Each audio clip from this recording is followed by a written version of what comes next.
the courage, and the wisdom to know the difference.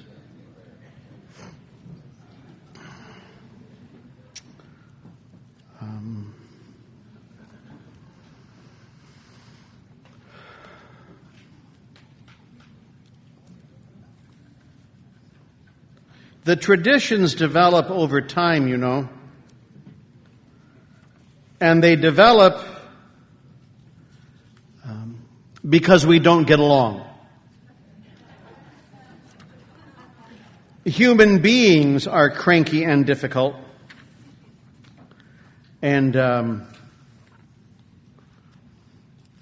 very first edition will talk about some of those things that distinguish us from other communities.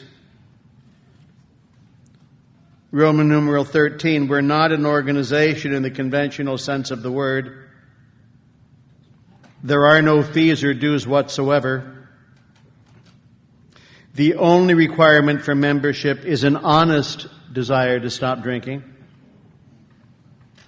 We're not allied with any particular faith, sect, or denomination, nor do we oppose anyone. We simply wish to be helpful to those who are afflicted. 1939. And then all through the 1940s, people in groups would have difficulties and write New York. And Bill would get involved in things, discussions, issues. One, I think it was an AA meeting in New Jersey that was serving beer. And there was a question, you know. And there's a long form of the traditions and a short form of the traditions. And we like the shorter forms, but the longer forms let us know a few things. And I want to talk about a couple of real hot button issues in terms of crazy world. And then I want to get back to step 2. So that's the course I'm hoping to steer us in the next 40 minutes. The 10th tradition.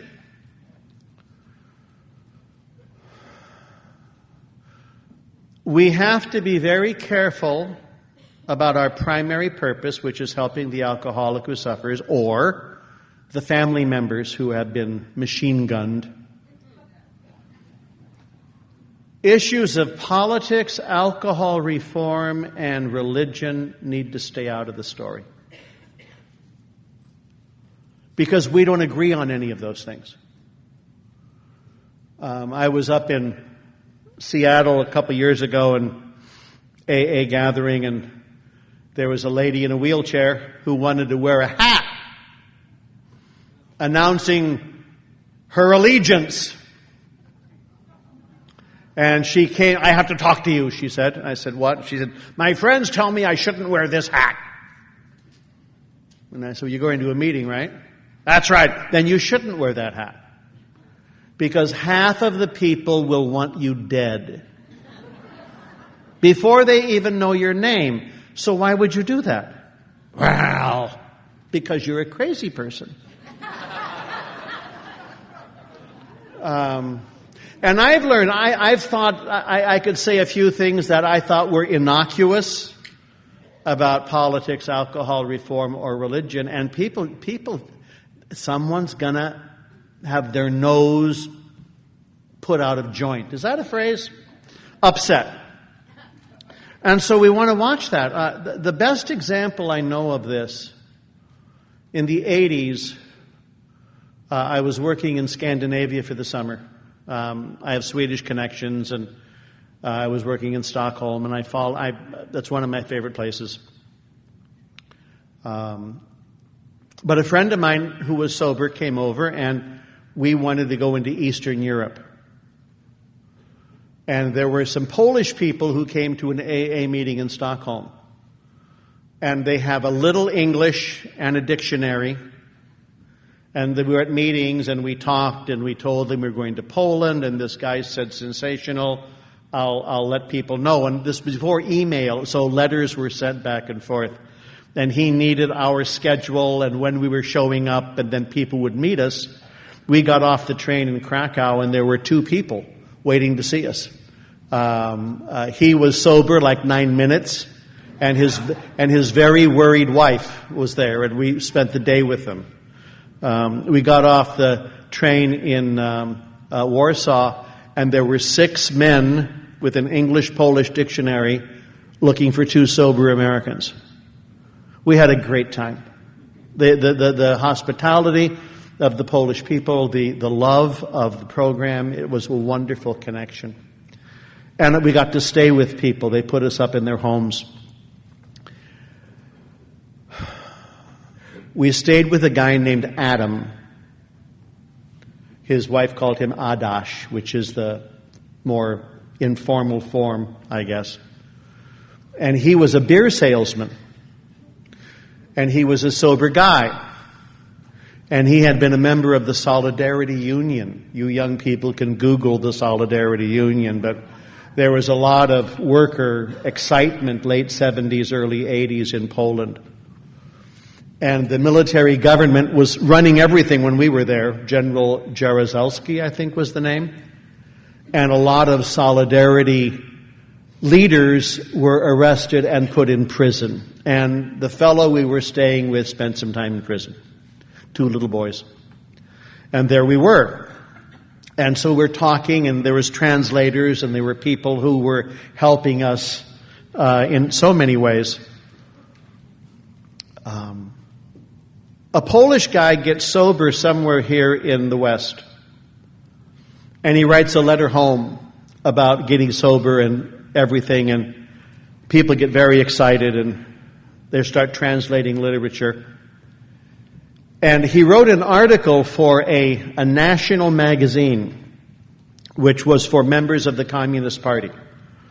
And it came out once a month, and it was kind of the party line on everything. But because alcoholism is so horrifically awful in Eastern Europe, this Communist Party monthly magazine ran an article on Alcoholics Anonymous.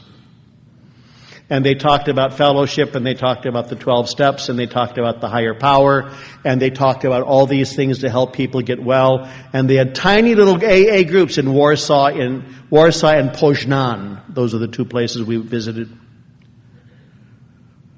And they had some phone numbers at the bottom of the article.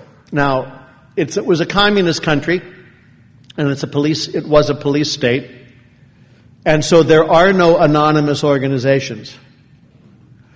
If you're meeting on Tuesday night, the police want a list of the names of people meeting Tuesday night. So the people we met, you have your real name, and then you have your recovery name. This woman we stayed with, she said, my name is Olga, but in Al-Anon they called me Anna. The cops just want names. It doesn't have to be a real name. They just need names. So there were phone numbers and there were names, and Adash had his name there as a phone number. And a couple weeks after that article came out, he got a phone call from a high-ranking member of the government who couldn't stop drinking. So my friend Adash, took another sober alcoholic and went to meet this guy, a 12-step call. And he found that he was making a 12-step call on the man who sent him to prison. And he was that man's sponsor. Because outside issues stay outside.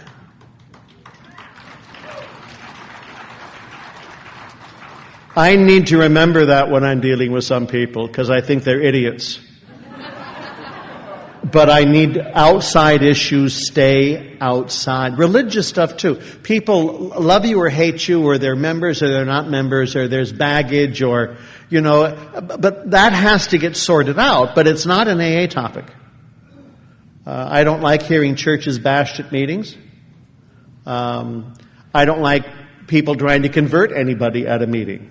It's neutral. Leave it alone. And alcohol reform, when the program is getting going, prohibition was a living memory. 1920 to 1933. There's a whole bunch of books written on the subject. It is completely fascinating how we banned alcohol, the sale, manufacture, and distribution of alcohol in these United States for 13 years. How it happened, how it developed, reasons behind it, the politics behind it.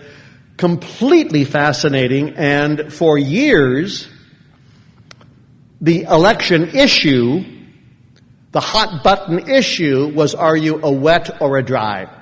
Wet people, legalize booze. Dry people, no booze whatsoever. Fascinating stuff. But you don't want to talk about it at an AA meeting because it's an outside issue. And at that time, it was an explosive outside issue. We legalized marijuana in California a few years ago. And I got a sponsee, very excited. He called me and he said, marijuana's legal now! And I said, beer's been legal since 1933. Legality's not the issue, right? It's whether it kills me or not, so it's a whole different thing. But oh my goodness. So, those are things and it can be really subtle, how, we make comments. We don't know who the new people are. We make comments. For instance, I've been at meetings. Listen, if you think you have troubles with the Catholic Church, trust me, I've got troubles with the Catholic Church. But to hear it bashed, and you want to say, I think you might want to do an inventory on that. If you're angry about whatever, it'll ruin your life. And resentments kill us.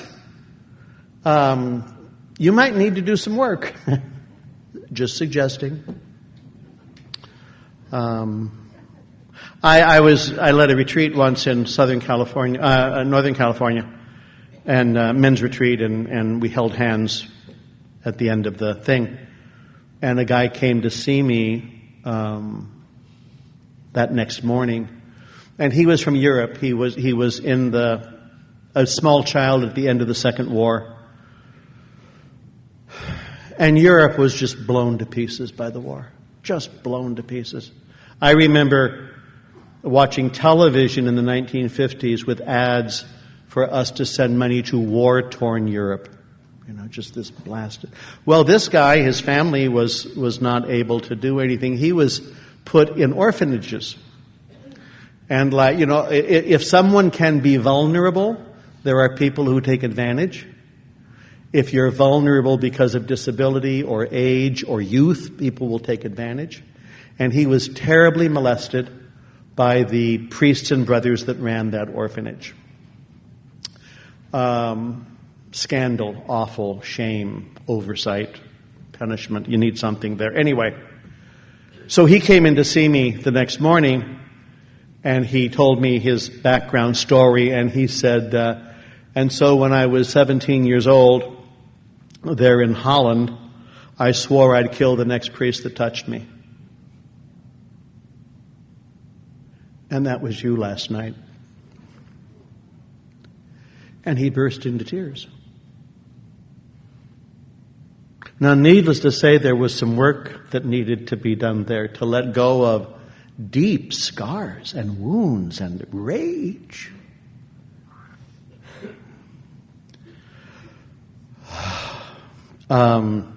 So there are issues we need to pay attention to. Meetings have to be safe. I was at a meeting in Chicago, Water Tower District, noontime meeting.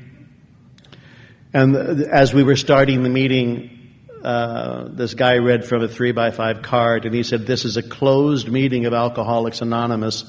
Anything you say here can and will be used against you in a court of law."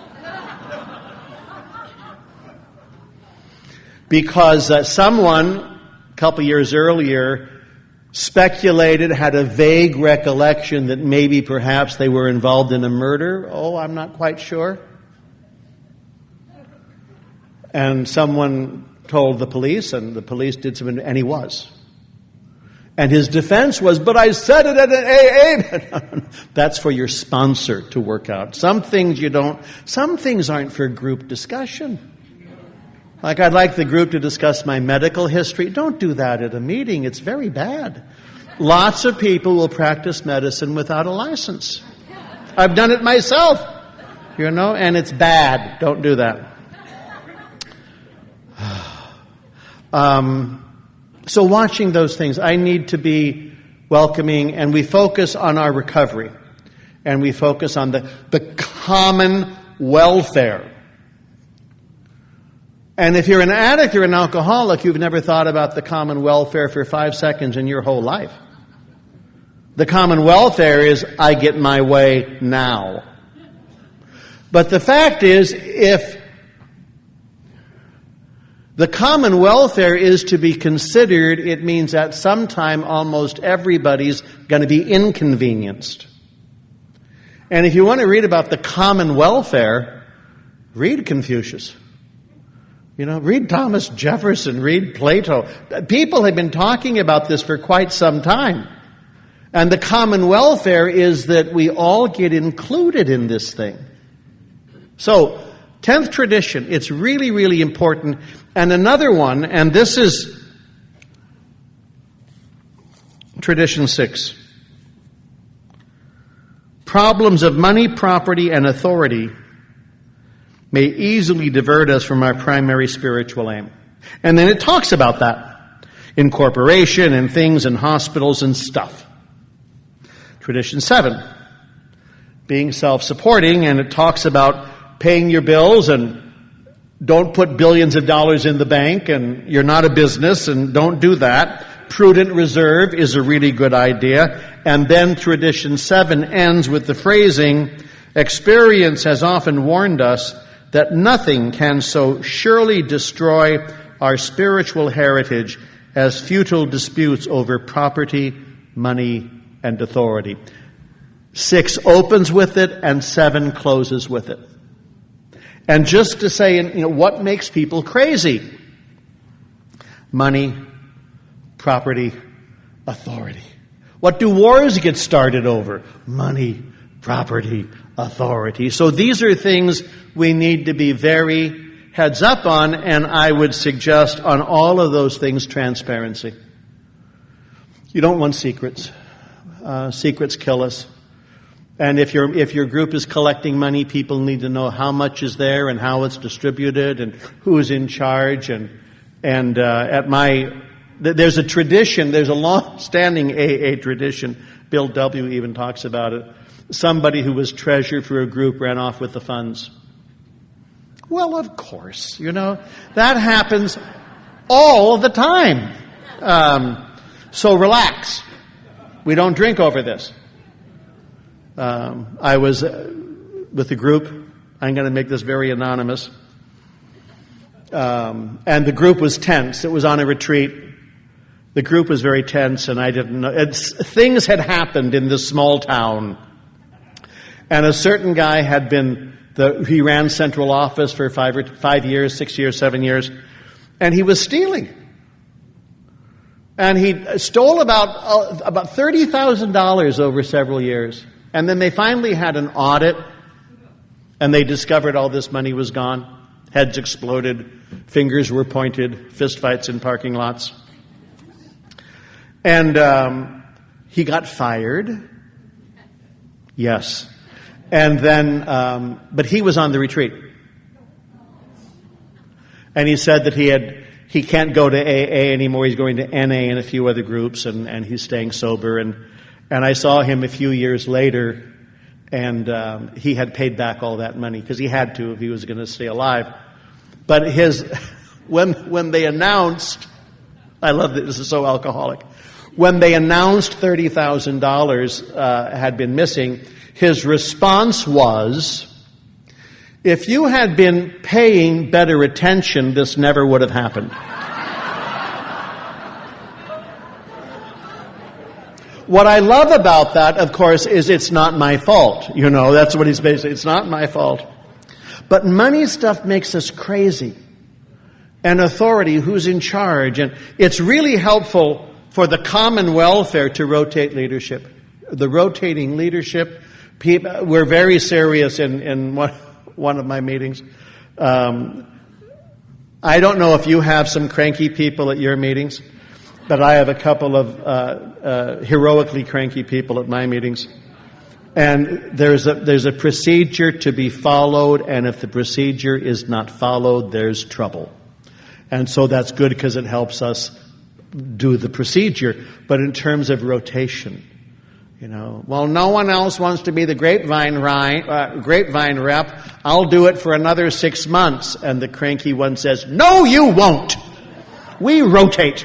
And if there's no one to rotate, it's dead till someone wants to rotate. Oh, okay. Well, that's a little stricter than I think. But grown-ups can talk about this stuff. Craziness. I mentioned at the end of the last session, what can I change?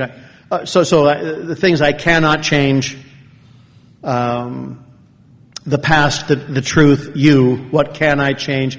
My thinking, my behavior, and my attitudes. And that's long scale willingness to change. And some of us would like rapid, quick, fast movements, especially in terms of defects of character. Shouldn't I be better by now? 20 years sober, shouldn't I be better by now? Well, we're amazed at how well you've done.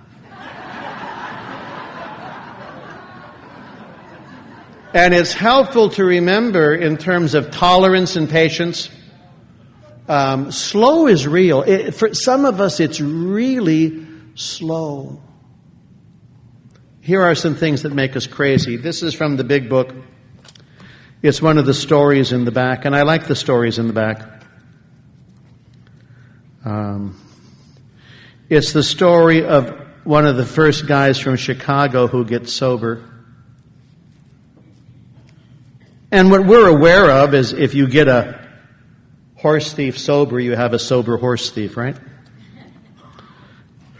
And if you have a difficult person sober, you have a difficult person sober. This is from the short story called He Sold Himself Short. I took a week off when I was 20 years sober, figuring by now I should really know something. I should have some kind of deep insight or growth, And I went to a Benedictine monastery in New Mexico. It's a wonderful place. I should go back there and spend time. I've been there several times. Once I stayed 2 days, not long enough. Once I stayed 2 weeks, too long. 7 to 8 days, I think I can manage. And I hung out with all these people, far away from everything. But I read a couple of stories every day as a way of reflecting on my own sobriety. And this is on page 263. This guy from Chicago connects with Dr. Bob, and they do a fourth step. He writes, Dr. Bob led me through all of these steps. At the moral inventory, he brought up several of my bad personality traits. And these are things that make us crazy. It's this guy's fourth step, but Dr. Bob's doing the talking. Do you find that interesting? Have you ever wanted to do that with someone you sponsor? Before you say anything, can I mention 1 or 2 points that everyone else is quite aware of? He brought up several of my bad personality traits or character defects or imbalances, such as selfishness, conceit, jealousy, carelessness, intolerance, ill temper, sarcasm, and resentments. I'll repeat those. Selfishness, conceit, jealousy, carelessness, intolerance, ill temper, sarcasm, and resentments. And when I read those, they just jumped off the page. because those are mine. Those are lots of people's. It's one of the reasons everyone's so crazy. And they're out of balance. And I remember talking to my sponsor, and he lived in Los Angeles, I lived in Oakland. For 4 years I was with him a lot, and then I moved, and I kept in touch by phone, and I'd go to LA and visit, and then he'd come up north, we would connect. His father Terry, who died last December 21st, 84 years old, and 51 years and 11 months of sobriety, 10 months of sobriety. Huge impact on my life. But I was telling Terry, I should be so much better by now. And he said, don't expect to get over very much. I can't tell you how helpful that is to hear. Don't expect to get over very much. The way you're wired is the way you're wired. Your goofiness and weirdness is yours, baby. Learn to live with it and ask God for help on a daily basis, and it doesn't kill us. But I get a daily reprieve from the worst of my crazy, but I've got crazy.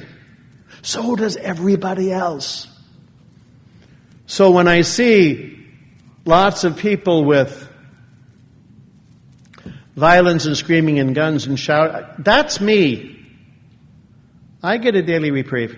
My prejudices, my bigotries, my self-righteousness, all that stuff, it's still there. And frequently it doesn't bother me until I get too hungry, too angry, too lonely, and too tired. And then there's a little tiny explosion. And you have to go clean up the mess. I think my first 10 or 15 years sober, I was wrong 5 or 6 times. And now I find I'm wrong on a regular basis. I mishear things, I misplace things, I lose things,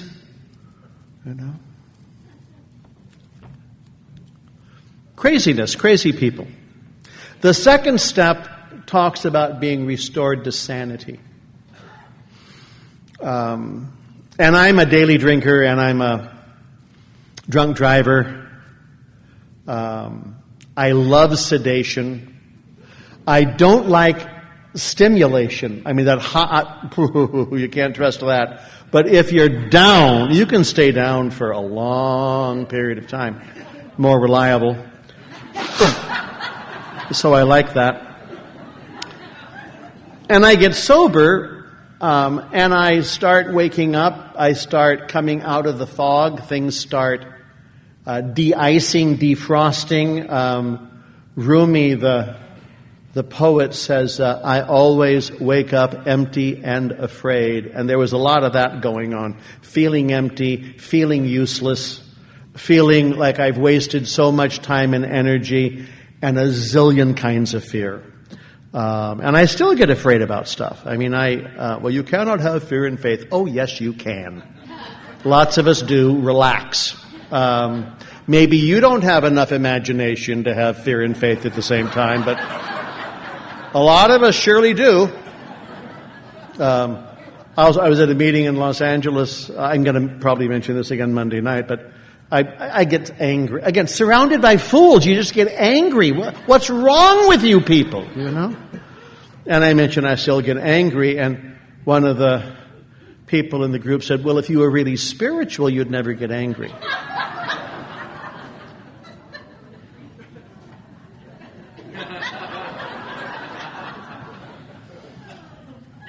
Each year of recovery gives you one more second of response time.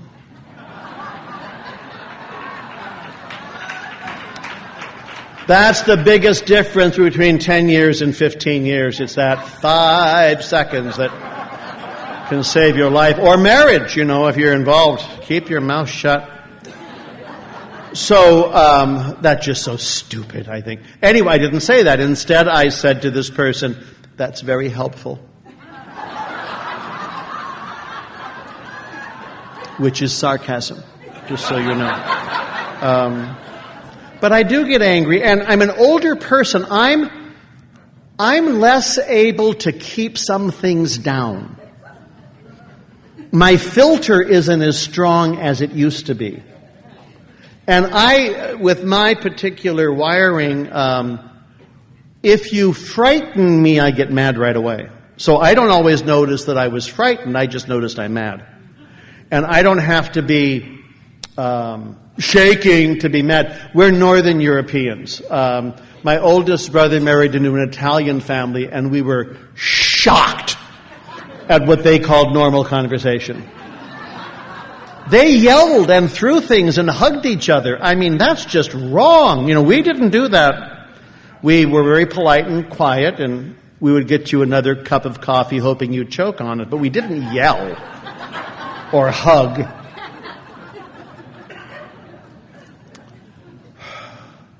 Being restored to sanity, sometimes quickly, sometimes slowly. So I was waking up. It was very unpleasant. I was having all these feelings. I did not have words for any of them. I was in a 3-week treatment place, and they talked about mad, glad, sad. All new to me. And then there's a whole bunch of others. They had a chart with all these different emotions on it. I was staggered. But I started having all those. And I remember feeling crazy because I was having emotions. Hot, cold, up, down, fast, slow. I don't know what's going on. And everybody at the meetings I was go to were being grateful and thankful and glad. And I thought I was going crazy. I didn't have words for it. And another fellow talked about being on the roller coaster. Up, down, around, fast, back. And he gave me an image. And that's what me too. There's two of us. And I get to have all kinds of feelings in the course of a day. Some I like and some I don't like. They come and they go. But it's not a crisis to have an emotion. And for 10 years I thought it did. I'm having an emotion. What steps should I be working? Well, 1, 2, 3.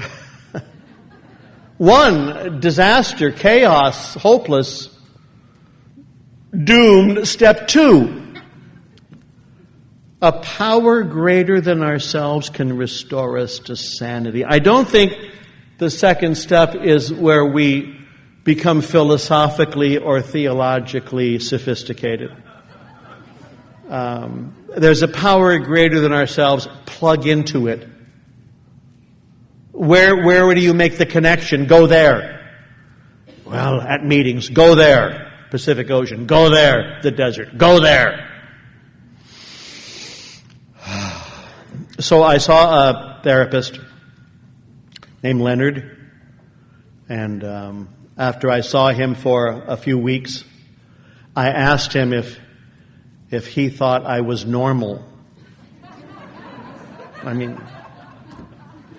And he said to me, normal is 98.6. It's a temperature. What am I trying to say? He said, you're trying to ask if you're healthy, how do you know? Who are our healthy role models? Let's get those in the conversation. And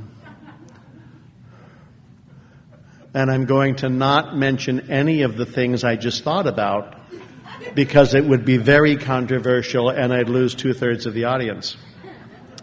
Things that bother me that might not bother you. Oh, well. So I said, how do you know you're healthy? He said, well, here's what we use as a way of looking at healthy.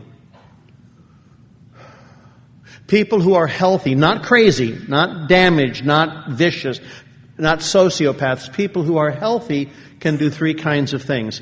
They can work, they can love, and they can play. If you know someone who can work, love, and play, you know someone who's doing really well.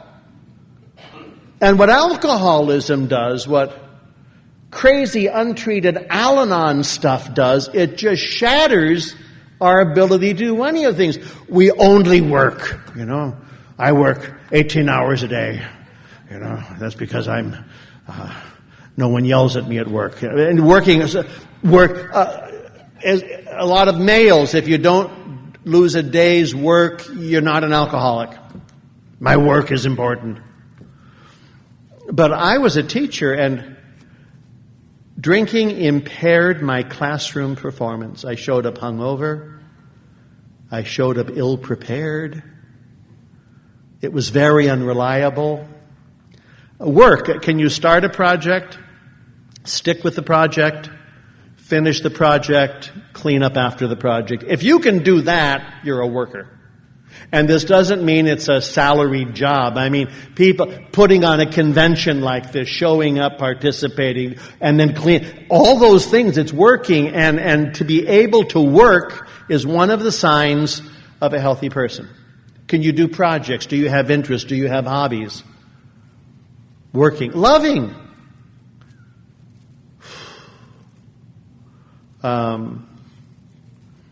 My sponsor would talk about, in recovery, having friends, companions, and allies. Friends, companions, and allies. I like that a lot. Loving. Some of us have that all mixed up with getting laid. I met a lot of lovely people, but I don't have their names. That kind of thing. And that may or may not be part of it. The big Al-Anon conversation is about loving people, letting them be, working on your own stuff, letting them work on their own stuff, minding your own business, letting people make mistakes. There's a man, we're not friends anymore, but we were great pals as high school kids. And then life happened and 10,000 things changed, and we're not friends anymore. But I heard years ago, 20 or 30 years ago, that he was making all these decisions which were just stupid. Stupid. And boy, did I have opinions. And I was upset, and I went to a meeting upset about this former friend that I hadn't talked to in 10 years. And the topic was live and let live. Live. Make decisions, make mistakes, be an idiot, admit when you're wrong, say hello to people, be an idiot. And everybody else gets to do that too. Loving. Grandparents sometimes do this better with grandchildren. My oldest brother was not there for his children, but grandchildren changed his life because he was sober by then.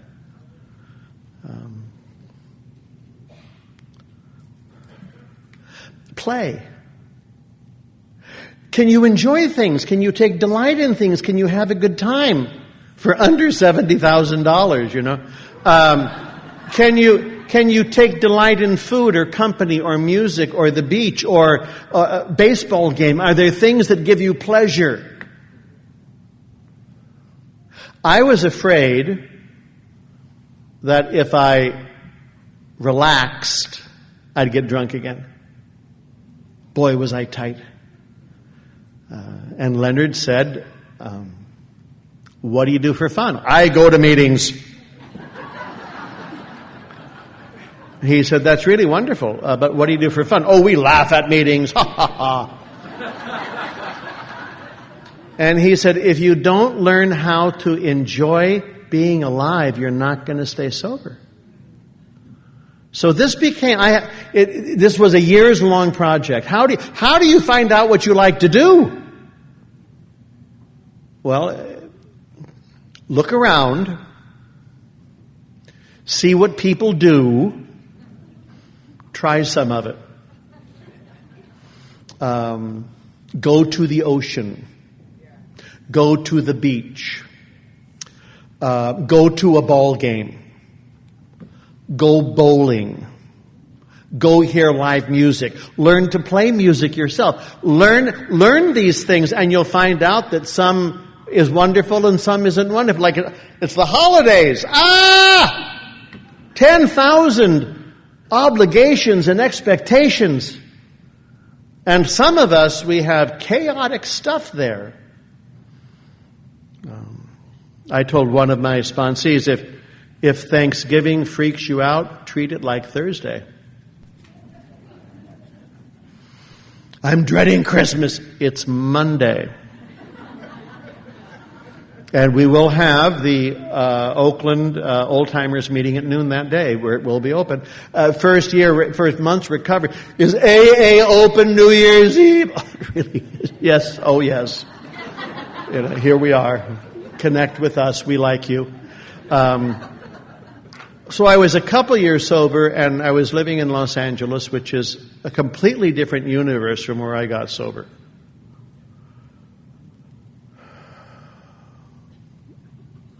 Los Angeles people, do not hear this as criticism. But wherever you get sober is where they do it right. And if you go anywhere else, it's a crisis. So I got sober in East Bay sobriety. Round-robin discussion meetings were our norm. We never clapped. We were all depressed. Most of us quoted our therapist. And we had a lot of young people. And then I moved to Los Angeles in 1977, and there were a gazillion meetings, huge, big numbers, and I was just overwhelmed. It freaked me out. And they clapped for everything, I'm sure including the Lord's Prayer. And they would have a coffee break in the middle. That's just wrong. And they had greeters at the door. See, I don't want to make friends. I just want to sit in the back and be left alone. I'm not drinking today. I'm fine, thank you. But they just pulled me into this whole different world. So it took me 18 months to get used to Los Angeles things. And I finally asked my sponsor if there were any smaller meetings. And he said, try a big book study.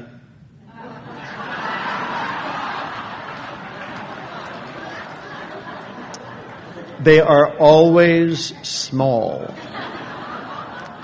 And I found one at a Korean church on Olympic Boulevard on Friday nights, and I started going there. There were like 12 to 18 regulars. I had just turned 30, and the others there were in their 40s, 50s, and 60s, and they became my first friends over a year or two. I'm a slow recoverer, real slow. But being able to work, being able to love, being able to play is what it's like being alive. You know? And some of us are pretty good at one of those. And it's okay to develop the other two, even if it's awkward and dumb. Chicago was coming to play at the Hollywood Bowl. You young people can Google Chicago. It was a big band in the late 70s, early 80s. Chicago. Thank you very much, Chicago. And a group of us sober people, 5 of us, thought we'd go and hear Chicago live at the Hollywood Bowl. And we knew that there's going to be 7,000 people smoking dope.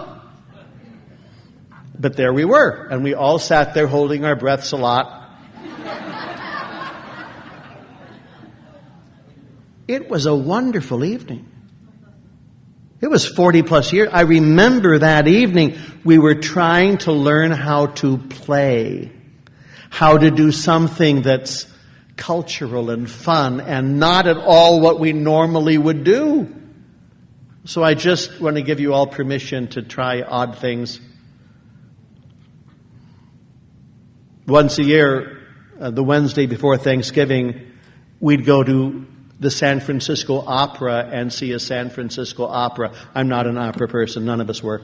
But we really needed to do something different, and it started with 4 of us, and then it became 24 of us. And it just got so complicated, and so many people, and where's God? I'm so glad that we had quarantine and COVID, and it just shut down. And we don't have to do it anymore. But it was fun for a while, and then it became really hard work. It's time to let go. Almost done. This is quotation from my very own sponsor.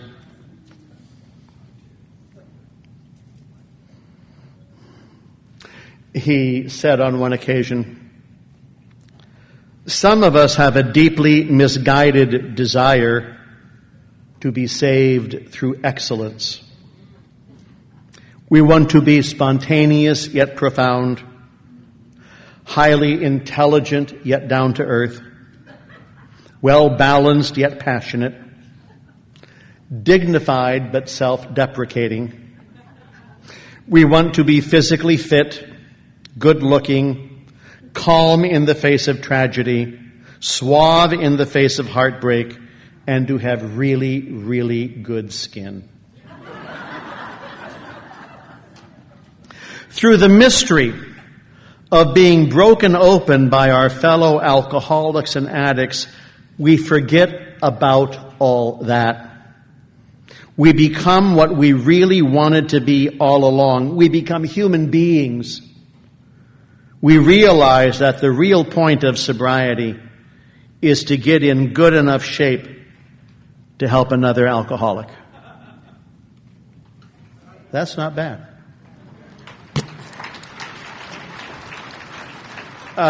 Crazy people aren't going away. And there are some things that make me crazier.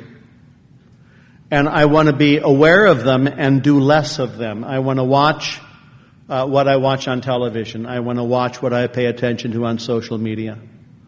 I want to look for that which is good and that which we have in common, rather for those areas where there's difficulty. I want to ask God for help one day at a time. Sandy Beach, long friend of ours, passed a few years ago. On one occasion, Sandy said, "Anybody can be in AA. You've got to know somebody to go into Al-Anon."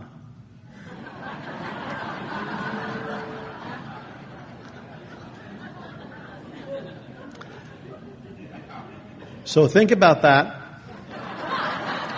If you know somebody, I spoke at a meeting in Marin County, and that was a 4th of July thing, and it was an AA meeting, but I mentioned I go to Al-Anon, which I frequently do.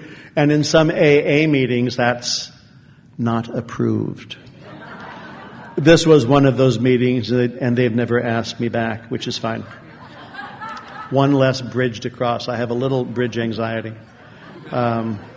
But I mentioned, I was 10 years sober, and I was angry and exhausted, and so I did Al-Anon. And a lady came up to me after the meeting, and she said, "I'm 7 years sober, and I hate everybody. Should I join Al-Anon?" And I said, "Hold out as long as you can. Don't rush your recovery, Because if you get there too soon, you're going to notice the differences. But if you are bleeding and on fire, you'll be glad to be in the boat." Happy Friday.